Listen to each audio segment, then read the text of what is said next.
is that, over there? Okay, good. So here I am in Lakehurst, New Jersey. Everyone knows what Lakehurst, New Jersey is? That story, the Hindenburg, everybody heard about the Hindenburg, you know, kind of balloons exploding? No? Yeah, history? No? Well, I was in that town. I'm not far from there, and I'm overlooking a beautiful lake.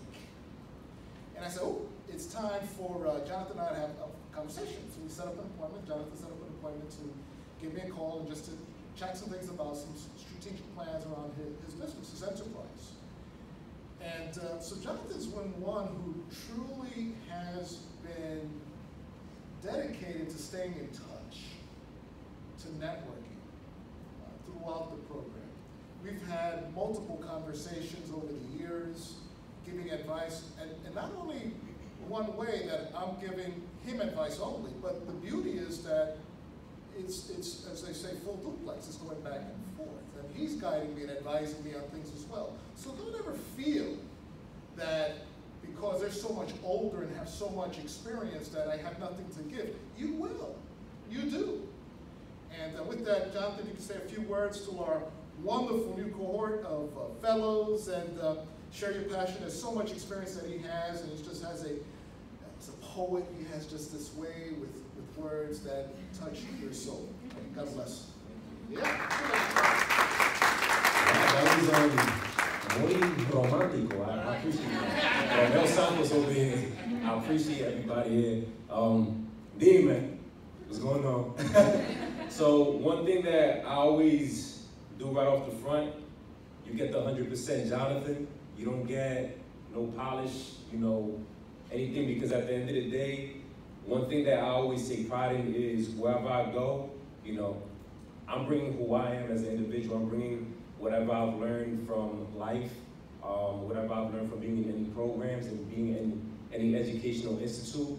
And I always say that, yeah, you definitely have to know the time and the place for everything. But estamos aquí entre familia. I'm like, look, you're going to know I eat mangú, because I'm half Dominican. Yo como mi ceviche, ya tú sabes, because I'm half Ecuadorian. But definitely a pleasure, it's an honor. Thanks so much to Sarah for inviting me. Thanks so much for Yvonne throughout the years. She has guided me, and it's been incredible just building the relationship. Rod, he gave you the whole drop right now. We literally just spoke like a day or two ago, right?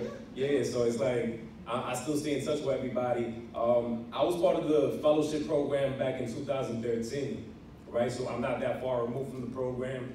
At that point, shout out to anybody from NJCU. Put your hand up if you're from NJCU. Hey, you already know what's going on. Shout out to everybody else too. But basically, NJCU, I lived 8 blocks away from there. I'm originally from New York. I lived in Queens for 12 years of my life. Then I moved to Jersey City when I was 12 years old. I lived in Jersey City, pretty much in quote unquote the trenches, the hood, whatever.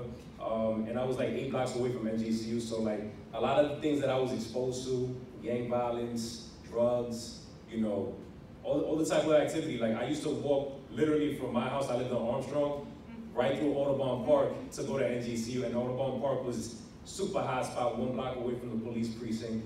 And I would always see people getting arrested and everything on my way to go to college. It's crazy how you could come from an environment like that and then get accepted to be part of this amazing program, which arguably I haven't applied to any other internships at that time, but I would say this is definitely one of those top programs where it's like you're bringing people from all places in Jersey.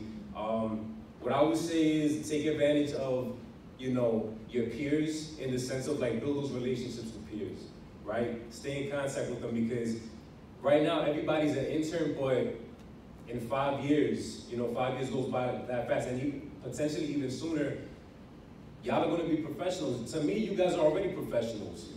You guys are already in a position where it's like your career is at that point already where it's like you're about to graduate or you're about to step into the next phase of your life. Take advantage of the relationships here, because that's the most authentic part that you could get somebody when they're still trying to figure things out. And we're always going to figure things out as we go on in life, but right now it's like, this is definitely that moment. Take advantage of your relationship with Yvonne, your relationship with Sarah, with Rod, with anybody that you see here that you want to gravitate towards, because to be honest, I started here in 2013, and now that I'm starting my own venture, I found myself going to Yvonne, like, consistently, like, Yvonne, what do you think about this idea? What do you think about that? Because it's crazy how it all works, but through me volunteering through HISPA, I actually found a lot of what I like to do, which is to impact specifically young people to think about higher education and becoming professionals and things of that nature. This program, and just to trim it down, it gave me the opportunity to learn networking. It gave me the opportunity to know what it's like to be in real business meetings. It gave me the opportunity to explore outside of Jersey. I agree with Stephanie, like the most grueling part was the travels. I used to wake up 4:30 in the morning, sometimes to go from Jersey City all the way down to, you know, whether it was Princeton or wherever, because that was just a commute, but it allowed me to see outside of Jersey City, something that I wasn't necessarily exposed to just by my parents or whatever because of circumstances and things of that nature. And then it allowed me the opportunity to believe in myself and to have those mistakes come out early. My man, I appreciate that question you asked about like the nerves and everything because I was a nervous wreck when I came here, bro. I had no idea what to expect. I never stepped foot into an arena like this in my life. What I would say and what I would suggest is don't be afraid to make the mistakes right here. Don't be afraid to make, because we're always gonna make mistakes, but it's about, in life, you learn how to manage those mistakes a little better later on, but you have to get them all out as early as possible. You know what I'm saying? Don't be afraid to let them out. Don't be afraid to literally just be vulnerable because at the end of the day, everybody that's here in this room, we're all on the same journey. We're all trying to get somewhere and we're all trying to support each other. So I'm gonna end it with that. And just to give you a sense as to what I do right now, for the last 4 or 5 years, I basically worked in the criminal justice system. I've worked in government. You know, I did an internship in City Hall last year at the mayor's office. Prior to that, I was a program coordinator for the Department of Corrections in New York City. Literally working inside of Rikers Island, inside of the jails and things of that nature. And because of a lot of the experience I have in government and in criminal justice, this fall I'm actually starting my first semester as a college professor. I'm 26 years old, you know, so it's about your hustle. At the end of the day, I'm gonna be teaching out of CUNY. So I'll be teaching corrections and literally just giving the students the information they need for once they want to transition into the criminal justice arena and all that. But at the end of the day, the sky's the limit. Get those mistakes out early, and I'm so proud of every single person that's in here because you decided at some point, I want to be more. You know what I'm saying? I want to be whatever that is. And think about that master's degree. I got my master's degree from NYU right after NGCU, and that degree definitely pushes you to another level as well. So thanks so much, and I appreciate it.